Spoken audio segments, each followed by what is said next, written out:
Hey guys, how's it going? It's Otto, like always. So I thought I'd make something a little bit different today. I thought I'd make a little compilation of my favorite top 10 Moonic Productions covers. I don't know if this is interesting to you, but I thought I'd make something like this. Could be cool. I've never made a top 10 before, so here we go. Number 10. We have If Linkin Park Wrote Losing My Religion. I'm really proud of this one. It just kind of came out of me. And I just get it together. I just had ideas in my head and I thought like, okay, I need to get this out. I just need to make a rough demo. I think I just took out my laptop and I just started like singing parts that I heard in my head to existing template tracks. So if there's like a guitar track, I'll go, oh, and then put it left and right and all this and just try to get it all down. I like to do that very often, sort of sing my ideas to the phone or open a Pro Tools session and just get all the creativity out and then just puzzle piece the structure together. And what's really fun is, well, I don't know if it's fun, but it's challenging, is sometimes if it's like a Slayer one, like a really difficult Slayer one, it's fun to sing the riff in advance and then see if I can do it with guitar. And there's no choice. It has to be done. But that's a really fun way to do it. And that's how Linkin Park Wrote Losing My Religion came about. I really like it. There's just like all kinds of elements. There's the electronic stuff and it's just very varied. And I think it just worked really well. You know, Losing My Religion was a great one to do in the style of Linkin Park. So I'm really proud of it. It was cool to bring back the very bright lighting. And yeah, it was a fun little project. So I like it. Number 9. We got If Metallica Wrote Smooth Criminal. This one's interesting because I think people thought that the song was kind of a little too fast for Metallica. Yeah, maybe it was a little too fast because when I was doing the vocals and I was trying to sing those fast parts, Michael Jackson already sings that stuff very quickly. So I'd have to time stretch some of my vocals to make it work.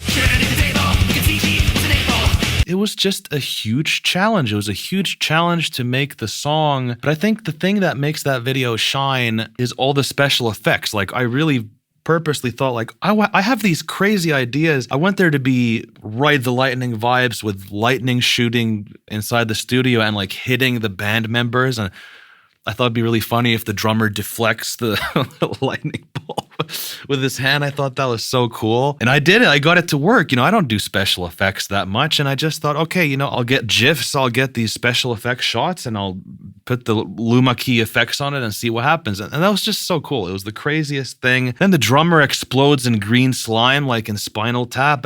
I had to do it. It was just the craziest freaking video I've ever made. It really is. And then there's like a choir of James Hetfield going, you know, it's just crazy, crazy video. I really love that one. I think the highlight on that is the video. The video is just nuts. Number 8. If High on Fire Wrote Sweet Home Alabama.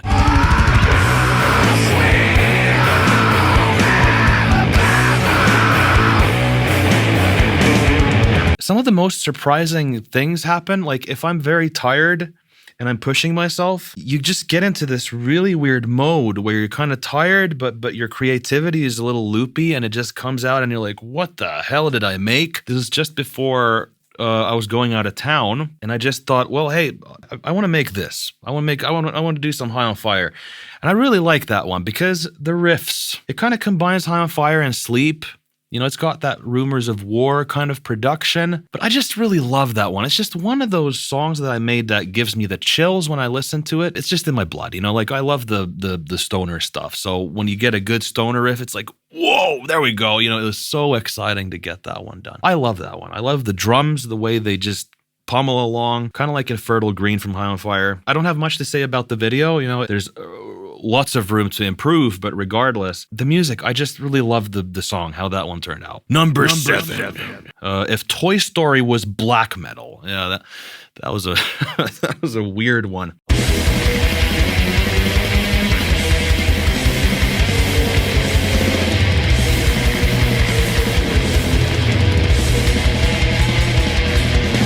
My only regret with that one is that I didn't put on like face paint. I didn't go through the effort of putting white and then black and coming up with something weird. God damn it. I wish I could go back, but I can't. But I'm really proud of that one. I think it's just funny because of all the strange faces I came up with. And there's just something about hearing this one. Like, I think it just kind of stands the test of time to me. What I mean by that, oh my goodness, that sounds so like egotistical. What I mean by that is when you revisit old tunes and they still tickle your fancy. They still bring something out of you. I think that's a good sign. So Toy Story is just so hysterical because it's the melody we all know, na na na na na na na na na. But it's black metal. You just going super fast. It's just with a blast beat. It's just hysterical. Number six. If Slayer wrote "Living on a Prayer."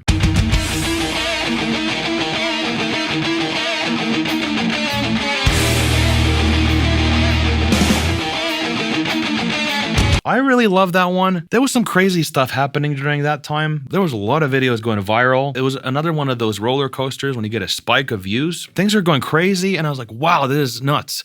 How am I going to top the previous Slayer one? So I had a tough time choosing between Living on a Prayer and Careless Whisper.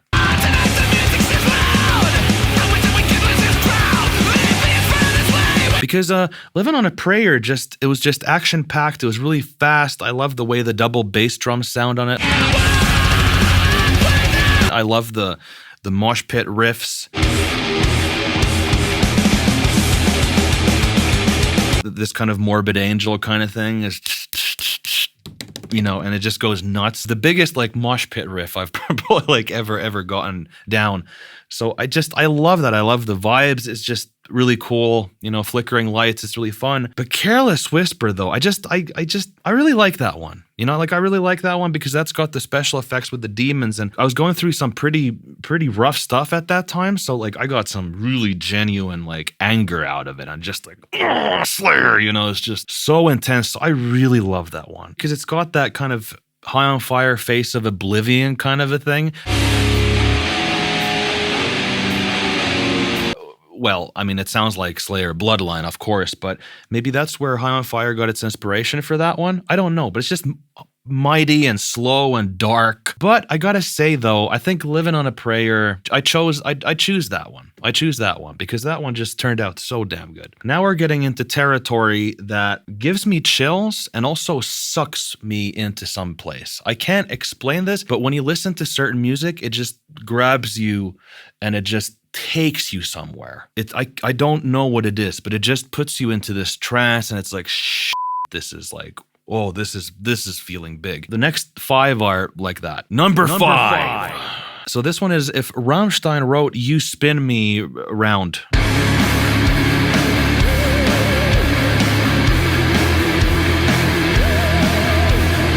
I actually like this one a lot because when it gets to the chorus, I thought I'd really, make the bass loud to the point that it's oh, that's should I be uncomfortable? It just, punches you so fucking hard.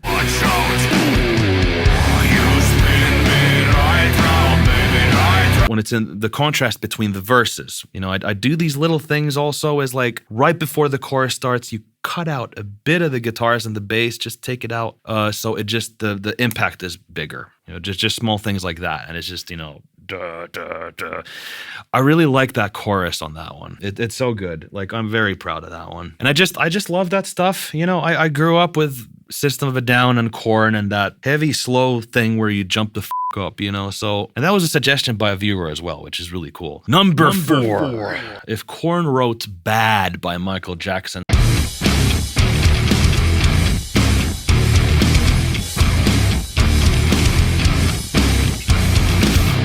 I've been really annoyed listening to older Korn covers because it's just not quite there. It's just not, I do experimentation. I'd start out with trying to do the Untouchables sound, and then I thought, okay, let's try to soup it up. Let's try to go a little bit more modern this time. I'd listen to Untouchables and I'm like, this is so heavy. This fucking album, I can't breathe when I listen to it. I just listened to something like Bottled Up or Beat It Up Right, and I'm just like, holy fuck. How do I get this? I gotta say, I'm not satisfied, But I'm getting some pretty good results. I feel like it's getting a lot better. I think the reason I really love Bad, this cover, is because it kind of combines like more modern production on the drums, but it also has that huge bass heavy guitar sound. And I think I got it. I'm pretty proud of it. And on the C part, when it goes to that right now kind of,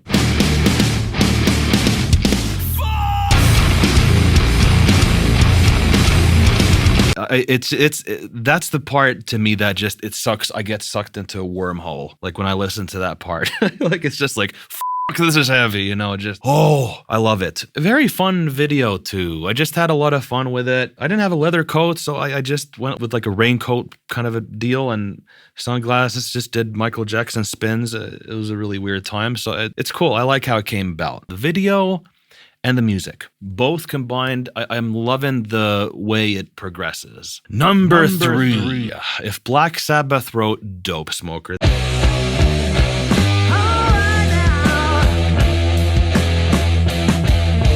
This is, you know, I don't know if you guys get it, but this is just a really big deal to me. Because Sleep is my favorite band. I've listened to Dopesmoker for so long. I don't remember how to play the whole song anymore, I don't think. But I used to just knew most of the lyrics, knew all of the guitar riffs, and very obsessed with how the bass and the drums work together there. It's really interesting when you have a deeper listen. I just love that stuff. I love the guitar sound. And for years, I've been obsessed with the faster version of Dopesmoker. I've heard those live takes, and then I was shocked when Third Man Records put out the actual studio recording of the alternate take. Oh my goodness, I was blown away when that came out. I love that fast stuff, the fast drumming and the riffs, sliding stuff, the slidey Matt Pike riffs.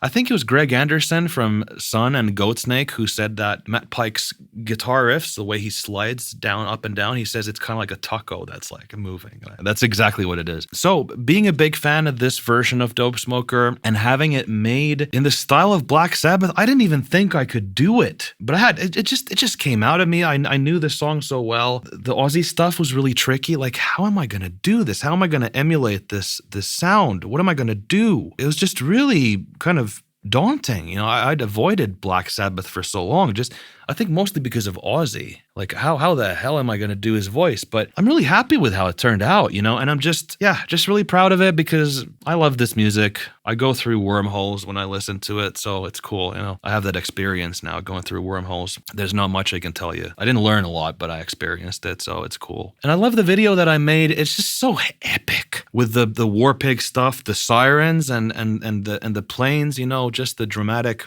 setting. Oh man, I gotta say, I really loved how that one turned out.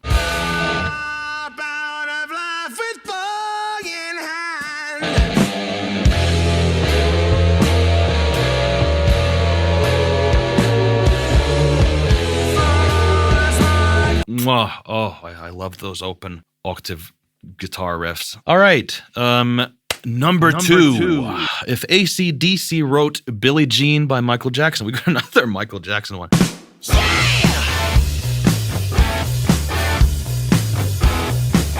Okay, about this one, there's like funny things that happen in the video. But the thing about this song is that I think the verses and chorus is like decent, but what I really love about this one is when I made this cover, I was gonna wrap it up. You know, I wasn't gonna make a C part. Like that was not gonna happen. I thought, yep, we're good, we're fine. This is sounding pretty good.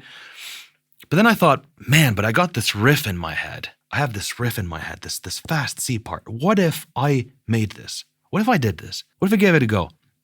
Then I started recording it, and then when it got to just being able to hear it, I thought, oh, this is good. And I just listened to it.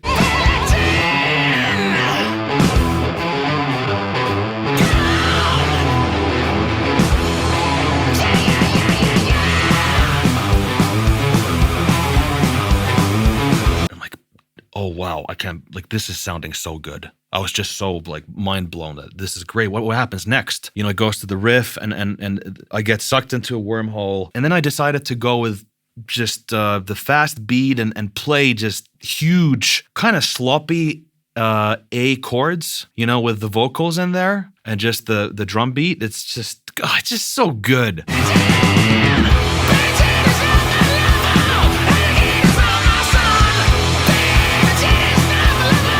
Oh my goodness, I love that one. But the thing about that one is it's mostly the C part of that song that grabs me. Everything else is like, I think I did better on Staying Alive.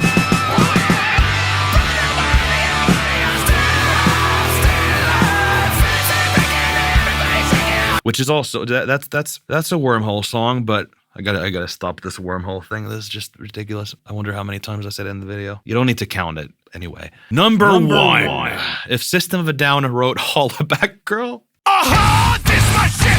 All the girls let me feel like this. Few times I've been around that track, so it's not just gonna happen like that. 'Cause ain't no Hollaback girl, ain't no Hollaback girl. I love this one. I love this one. I love System of a Down. I think a near favorite was the Space Jam cover I made quite some time ago.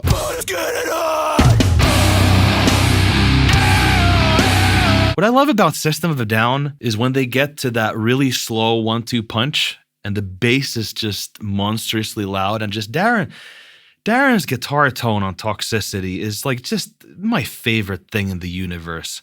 I don't know what it is about that album. You know, people really like Mesmerize and Hypnotize, and the first album is amazing.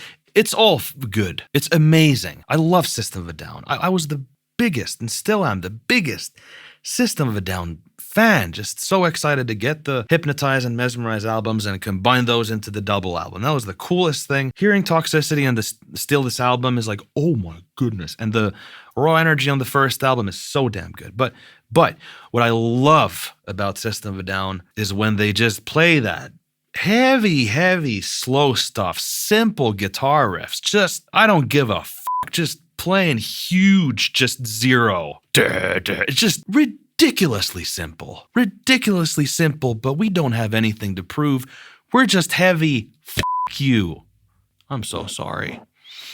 So that stuff I love so much. So Space Jam used to be my favorite, but I think Hollaback Girl, just when it gets to that final thing, final explosion of a riff.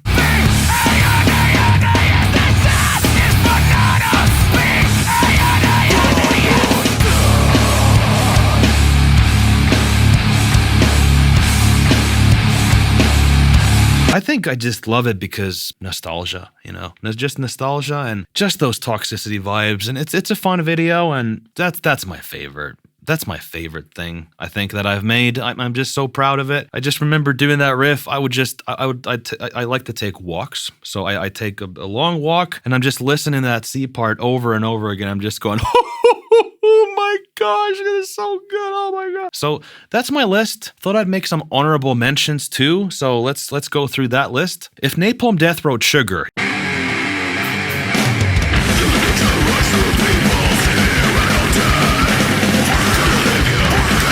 Yeah, that's really fun. That's a really fun one. You know, I love the grind store. I love the what the hell is that? Get creative. Write it down in the comments. What's a grind store? So yeah, if Napalm Death wrote Sugar, I love the fast grind stuff. I love that stuff, and I just love where that went with the really fast riff that comes out at some point. Just really hardcore, and I take a bag.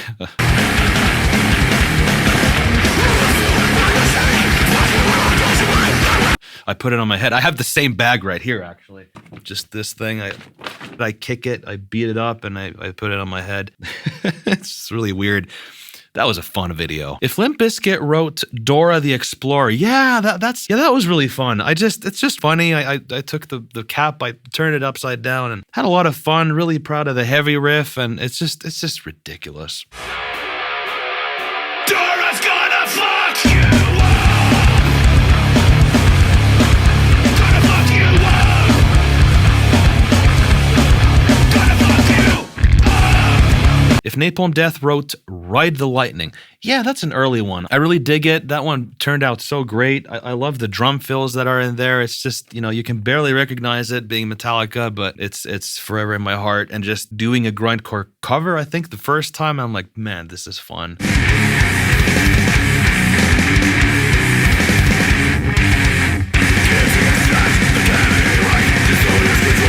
Last honorable mention, if Sun wrote Toto Africa, it's just fun. Sun has probably my favorite guitar sound of all time. is you see Sun, you listen to those guitar sounds, and as they have they bring up those Model Ts, they just crank them, they just keep getting louder. It sounds so good. It's probably the best guitar sound I've ever heard in my life. I love that stuff. It's kind of like you took Sleep's Dopesmoker and you just slowed it down even more, and it's just, I love Sun so much.